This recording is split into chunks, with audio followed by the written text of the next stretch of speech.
নমস্কার, ভিল কিচেনে সবাইকে স্বাগত জানাই। আজকে আর একটা নতুন নিরামিষ রেসিপি নিয়ে আপনার সামনে চলে এসেছি। আজকে আমাদের বিনস ক্ষেতের বাগানে চলে এসেছি। এখানে বিনস তুলবো আর বিনস, আলু আর সঙ্গে মুগ ডাল দিয়ে দারুণ একটা নিরামিষ রেসিপি আপনাদের সঙ্গে শেয়ার করব। আপনারা সঙ্গে থাকুন, আশা করছি খুব ভালো লাগবে। তো প্রথমে আমি বিনসগুলো তুলে নিচ্ছি। দেখুন, গাছ ভর্তি কি সুন্দর বিনস হয়েছে। আর এইগুলো এরকমই হয়, একেবারে ঝোঁকা ঝোঁকা।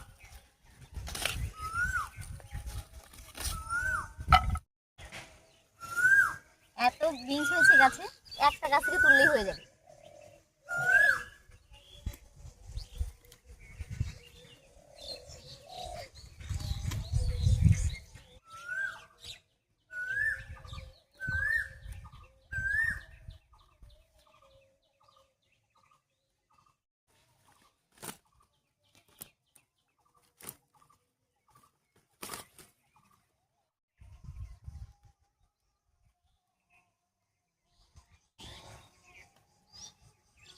বেশ অনেকগুলোই বিনস তুলে নিয়েছি, আর আজকে রান্নার জন্য এটুকু দিয়েই হয়ে যাবে।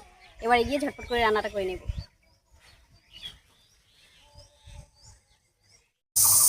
এবারে বিনস আর আলুটা কেটে নিচ্ছি।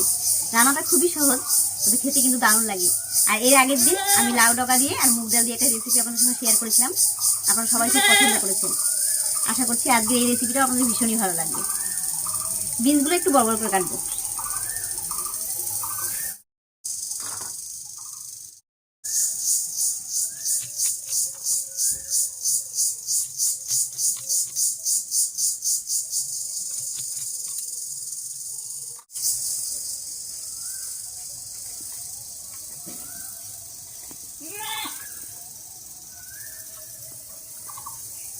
বিনস কেটে নিয়েছি, এবারে আলুটা একটু চৌকো করে কেটে নেব।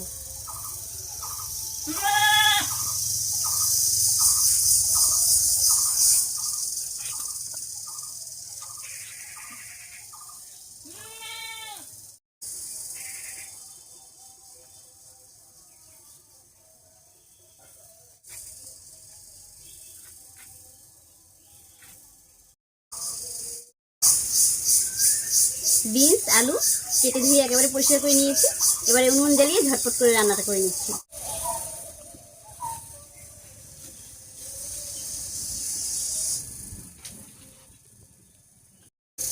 উনুন জ্বালিয়ে কড়াই বসিয়ে দিয়েছি।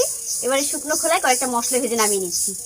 নিয়েছি একটা শুকনো লঙ্কা, একটা তেজপাতা, হাফ চামচ গোটা জিরা, হাফ চামচ গোটা ধনিয়া আর হাফ চামচ গোটা মৌরি।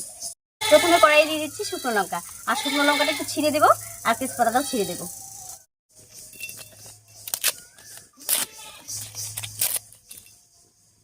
বাকি মশলাগুলো এবারে দিয়ে দিচ্ছি। মশলাটা ভাজা হয়ে গেলে একবারে শিলনোড়ায় নামিয়ে নেব।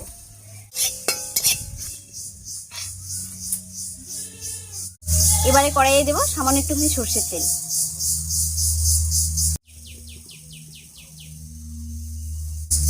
এই তেলের মধ্যে বিনসটা হালকা করে ভেজে নামিয়ে নিচ্ছি।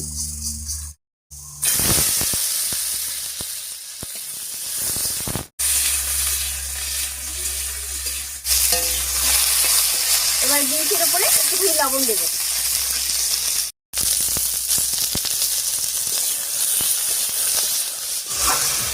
বিনসটা হালকা করে ভেজে নিয়েছি, এবারে নামিয়ে নিচ্ছি। আর এই হালকা করে ভাজায় বিনসের যে একটা কাঁচা গন্ধ থাকে সেটাও চলে যাবে, আর রান্নায় খেতেও ভালো লাগবে।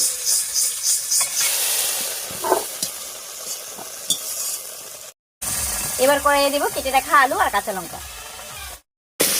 এর উপরে দিয়ে দিচ্ছি স্বাদ মতো লবণ আর একটুখানি হলুদ।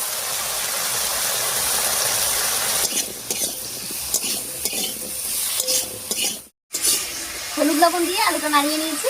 এবারে জল দিয়ে ঢাকা দিয়ে সেদ্ধ করে নেব।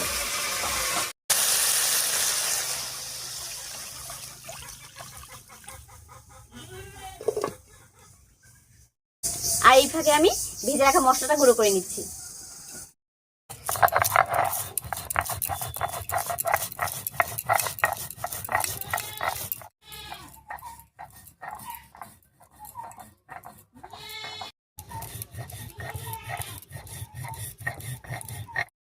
মশলাটা গুঁড়ো করা হয়ে গেছে, একবার নামিয়ে নিচ্ছি।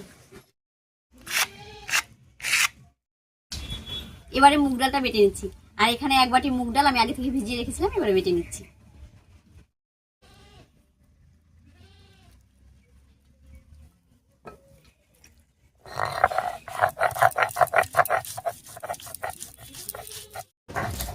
ভাজা মশলাটা বেটে নামিয়ে নিয়েছিলাম, আর তার উপরে মুগ ডালটা বাটছি। তো রান্নায় এই ভাজা মশলাটার গন্ধটাও থাকবে, যখন বড়ি বানাবো বড়িটাও খেতে ভালো লাগবে।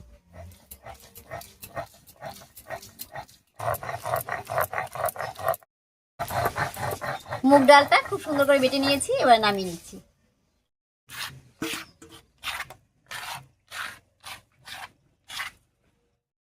ডালটা বাটতে বাটতে বেশ কিছুক্ষণ ঢাকা দিয়ে আলুটা রান্না হয়ে গেছে, এবার ঢাকাটা তুলে নিচ্ছি।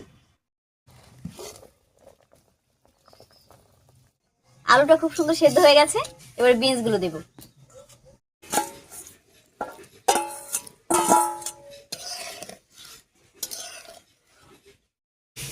আলুর সঙ্গে বিনসটা একটু রান্না হতে থাক, আর এই থাকে লবণ দিয়ে মুগ ডালটা আমি ভালো করে ফেটিয়ে নিচ্ছি।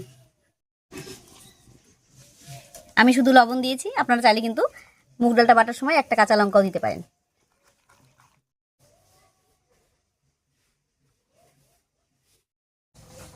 বেশ কিছুক্ষণ সময় নিয়ে ডালটা ফেটিয়ে নিয়েছি, এবারে ছোট ছোট বড়ির মতন করে রান্নায় দিয়ে দিচ্ছি।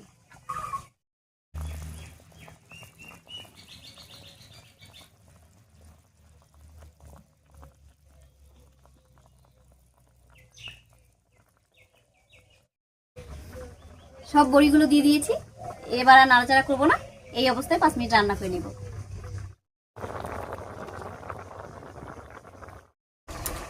5 মিনিট রান্না করে নিয়েছি, এবারে নামিয়ে ফোড়ন দেব। দেখুন বড়িগুলো জমে গেছে, এবারে নামিয়ে ফোড়ন দেব।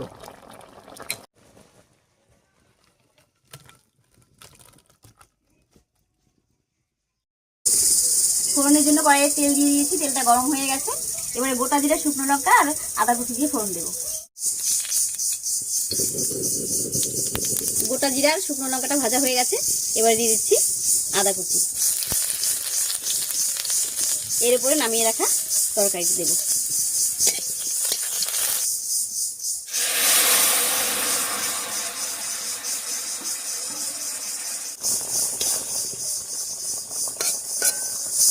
এর উপরে ভাজা মশলাটা দিয়ে 2-3 মিনিট ঢাকা দিয়ে রান্না করে নামিয়ে নেব।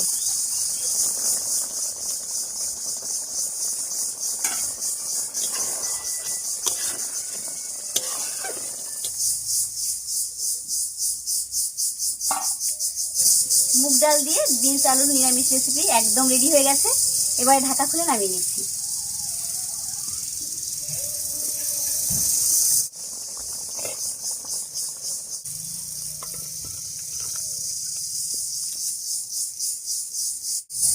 মুগ ডাল দিয়ে বিনস আলু তরকারিটা শুধু ভাত নয়, রুটি, পরোটা সবকিছুর সঙ্গে কিন্তু খাওয়া যাবে।